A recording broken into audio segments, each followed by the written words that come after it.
Assalamualaikum warahmatullahi wabarakatuh. Alhamdulillah wa syukrulillah. Assalatu wassalamu ala rasulillah alladzi la nabiyya ba'dah. Bismillahirrahmanirrahim. Rabbi shrah li sadri wa yassir li amri wahlul 'uqdatam min lisani yafqahu qawli. Amma ba'du.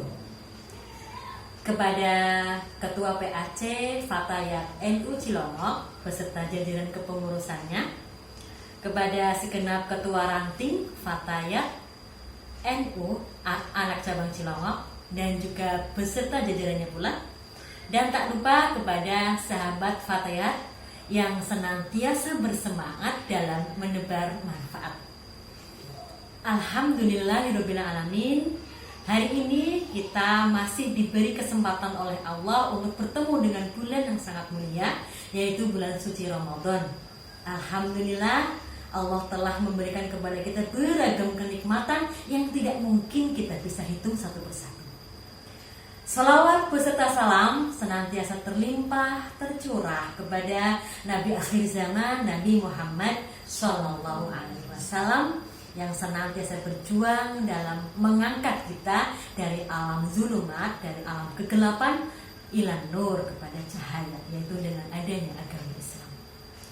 Sahabat Fatayat yang dirindukan surga, pada kesempatan kali ini kami dari Ranting Langgung Sari akan berbicara atau akan mengaji bersama tentang bab yaitu jamak dan qashar.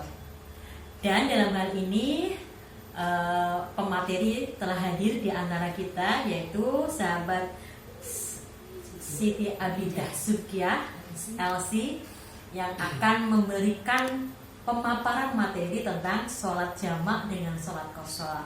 Bagaimana, apa itu sholat jamak dan sholat qashar, bagaimana caranya?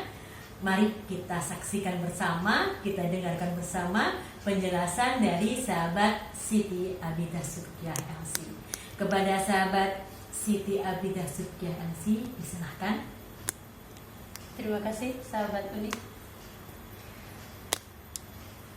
Bismillahirrahmanirrahim. Assalamualaikum warahmatullahi wabarakatuh. Alhamdulillahirabbil alamin.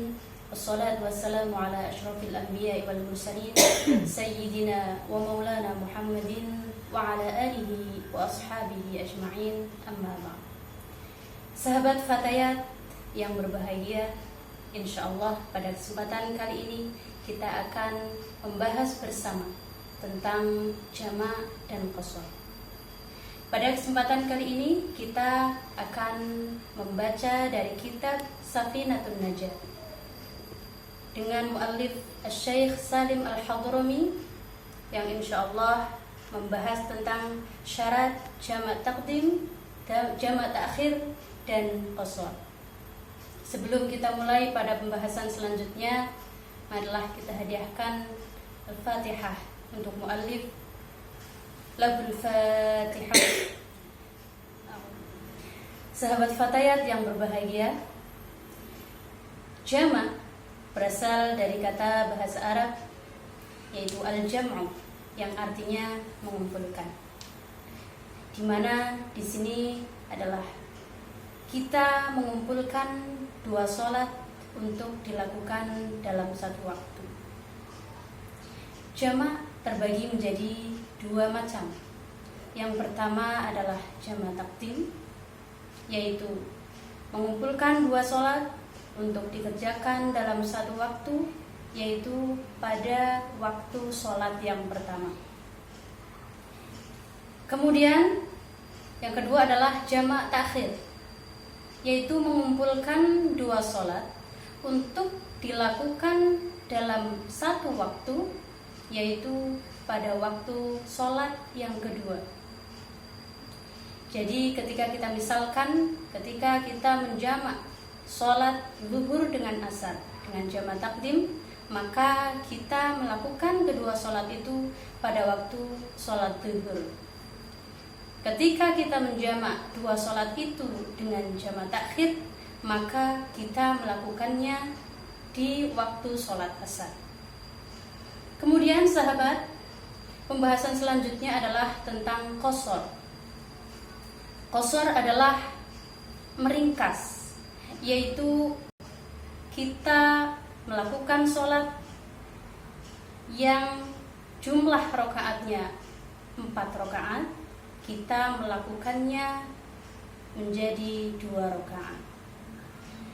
Namun sahabat fatayat yang dimuliakan oleh Allah, bagaimana? Apakah ada syarat tertentu ketika kita ingin melaksanakan jamak takdim atau jamak takhir atau qasar? Marilah kita bersama membaca dari kitab Safinatun Najah karangan Syekh Salim Al-Hadrami. Dalam kitab ini beliau mengatakan, Bismillahirrahmanirrahim, faslun syurutu jam'i taqdim arba'atun. Syarat jamak takdim ada 4. Yang pertama adalah al-bida'atu bil ula. Syarat melakukan jamak takdim yang pertama adalah kita memulai sholat yang pertama. Kita memulai sholat jamak ini melakukan sholat yang pertama dahulu. Berarti ketika kita menjamak sholat zuhur dengan asar, maka kita melakukan sholat zuhur terlebih dahulu, kemudian baru asar. Kemudian syarat yang kedua, wa niyatul jam'i fiha, dan berniat untuk menjamak sholat di sholat yang pertama. Maka ketika kita berniat takbiratul ihram, berniat melakukan sholat zuhur, saat itu juga kita meniatkan bahwa kita sholat zuhur dengan menjamaknya dengan sholat asar. Usolli fardhu zuhri majmu'an bil asri, seperti itu. Jadi ketika niat sholat yang pertama, pada saat itu juga kita berniat menjamak dengan sholat yang berikutnya. Kemudian di sini disebutkan syarat yang ketiga adalah wal muwalatu bainahuma. Artinya adalah continue, berkesinambungan. Maksudnya adalah ketika kita selesai melaksanakan sholat yang pertama, zuhur misalnya, Assalamualaikum warahmatullah, Assalamualaikum warahmatullah, maka segera kita berdiri lagi untuk melaksanakan sholat yang kedua, seperti itu. Kemudian syarat yang keempat, wadawamul udri, dan dia dalam keadaan uzur atau ada halangan. Jadi tidak semua orang bisa melaksanakan sholat jamak kecuali memang ada halangan, seperti itu. Misalnya adalah ketika dalam perjalanan jauh, bisa membolehkan kita untuk menjamak sholat, seperti itu. Kemudian kita lanjutkan membaca fasal yang selanjutnya. Faslun syurutu jam'i ta'khir ithnan. Syarat-syarat jamak takhir ada 2. Yang pertama, niyatut ta'khiri wa qad baqiya min waqtil ula ma yas'uha. Yang pertama adalah kita berniat untuk mentakhir sholat di waktu sholat yang pertama. Jadi ketika kita ingin menjamak zuhur dengan asar dengan jamak takhir, maka ketika masih waktu sholat zuhur, kita wajib untuk berniat akan menjamak takhir, seperti itu.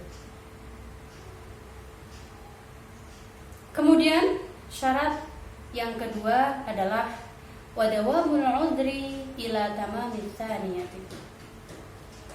Syarat yang kedua masih dalam kondisi uzur sampai selesainya waktu sholat yang kedua.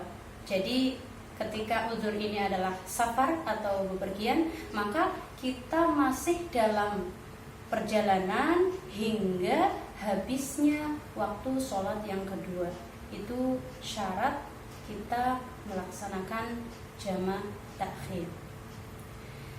Sahabat fatayat yang dirahmati oleh Allah, marilah kita lanjutkan fasal yang ketiga. Faslun syurutul qasri sab'atun. Syarat-syarat qasar ada 7. Yang pertama, an yakuna safaruhu marhalataini. Jadi kita boleh mengqasar atau meringkas sholat adalah ketika kita dalam perjalanan. Tetapi perjalanan ini harus mencapai 2 marhalah. Dalam kitab ini disebutkan marhalatain. Dalam kitab Al-Fiqhul Islami karangan Wahb Zuhaili, beliau menyebutkan bahwa jarak diperbolehkannya mengqasar sholat adalah kurang lebih 89 km. Jadi ketika kita melakukan perjalanan, jarak sudah mencapai 89 km, maka kita sudah boleh untuk mengqasar sholat. Kemudian syarat yang kedua, an yakuna safaruhu wa an yakuna mubahan. Dan perjalanan yang dilakukan adalah perjalanan yang mubah. Mubah artinya boleh, tidak dilarang oleh syariat. Maka ketika kita dalam perjalanan tetapi dalam rangka kemungkaran, kemaksiatan, maka kita tidak diperbolehkan untuk mengqasar salat. Selanjutnya, syarat yang ketiga adalah wal ilmu bijawazil qasri. Dan orang yang melaksanakan qasar ini dia tahu bahwa dia boleh mengqasar salat. Selanjutnya, wa niyatul qasri 'indal ihrami. Dan berniat mengqasar salat ketika takbiratul ihram. Ini ada catatan ya, penting sekali, barangkali menjadi pencerahan bahwa niat itu dilakukan ketika takbiratul ihram, Allahu Akbar. Kita mengucapkan Allahu Akbar, tetapi di dalam hati kita berniat melakukan sholat. Jadi tidak cukup ketika kita mengatakan di awal sebelum takbiratul ihram usolli fardhu dhuhri. Tidak. Setelah itu kemudian kita Allahu Akbar, sambil Allahu Akbar hati kita ngerentek, yaitu niat sholat zuhur atau asar atau jama' atau qasar seperti itu. Ini yang dinamakan niat, karena niat adalah tempatnya di hati, seperti itu. Kemudian selanjutnya syarat wa an takuna sholatu rubaiyatan. Dan sholat yang boleh diqasar adalah sholat yang rubaiyah, yang jumlah rakaatnya ada 4. Maka tidak boleh ketika kita mengqasar sholat maghrib menjadi 1,5 misalnya, atau subuh diqasar menjadi 1, tidak boleh. Hanya sholat rubaiyah atau sholat yang rakaatnya berjumlah 4 rakaat. Selanjutnya syarat yang ke-6, wa dawamus safari ila tamamiha. Dan dia masih dalam perjalanan sampai waktu sholat yang diqasarnya itu habis. Kemudian syarat yang terakhir, wa alla yaqtadiya bi mutimmin fi juz'in min sholatihi. Orang yang melaksanakan sholat qasar, maka dia tidak boleh makmum kepada orang yang melaksanakan sholat dengan sempurna. Artinya tidak mengqasar sholat. Berjamaah, maka berjamaah dengan orang yang sama-sama mengqasar sholat. Seperti itu sahabat.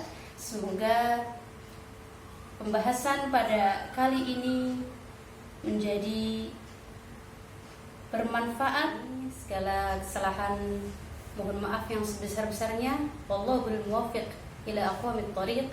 Wassalamualaikum warahmatullahi wabarakatuh. Terima kasih kepada sahabat Abidah yang telah menjelaskan secara detail mengenai faslun tentang jamak dan qasar. Jika saya boleh bertanya, sahabat Abidah, berarti sholat untuk menjamak sholat qasar, menjamak dan qasar sholat itu berarti adalah sebuah kasih sayang Allah kepada hambanya, ya. Betul sekali sahabat. Berarti memang agama Islam itu memang semuanya dimudahkan, ya sahabat, ya. Bahkan kalau kita sedang perjalanan pun, ketika kita mempunyai waktu yang sempit untuk sholat yang 4 rakaat, bisa qasar. Iya, menjadi 2 rakaat. Seperti itu, sahabat. Ada yang lucu tadi, sahabat, bahwa qasar sholat itu hanya untuk 4 rakaat, ya sahabat, ya. Jangan sampai lupa itu. Nanti ada sholat maghrib 3 rakaat, jadinya 1,5 rakaat. Wah, jadi garis bawah, ya, underline yang tebal bahwa qasar sholat itu hanya untuk sholat yang 4 rakaat saja. Oke sahabat Fatayat yang dirindukan surga, demikian pembahasan kita kali ini mengenai jamak dan qasar sholat dari kitab Safinatul Hijjah. Semoga apa yang telah kita dapatkan hari ini mengenai materi kali ini menjadi ilmu yang bermanfaat, diamalkan dalam kehidupan kita sehari-hari. Terima kasih sahabat kita yang telah menyempatkan waktunya agar kita bisa sharing tentang kitab Safinatul Hijjah. Oke sahabat yang dirindukan surga, sahabat Fatayat, demikian pembahasan kita kali ini. Semoga kita dapat bermuajah kembali di dalam materi maupun pertemuan yang akan datang. Atas segala kekurangan baik dalam perkataan kami maupun tindak tanduk kami mohon maaf yang sebesar-besarnya. Akhirul kalam, wallahul muwaffiq ila aqwamit thoriq. Wassalamualaikum warahmatullahi wabarakatuh.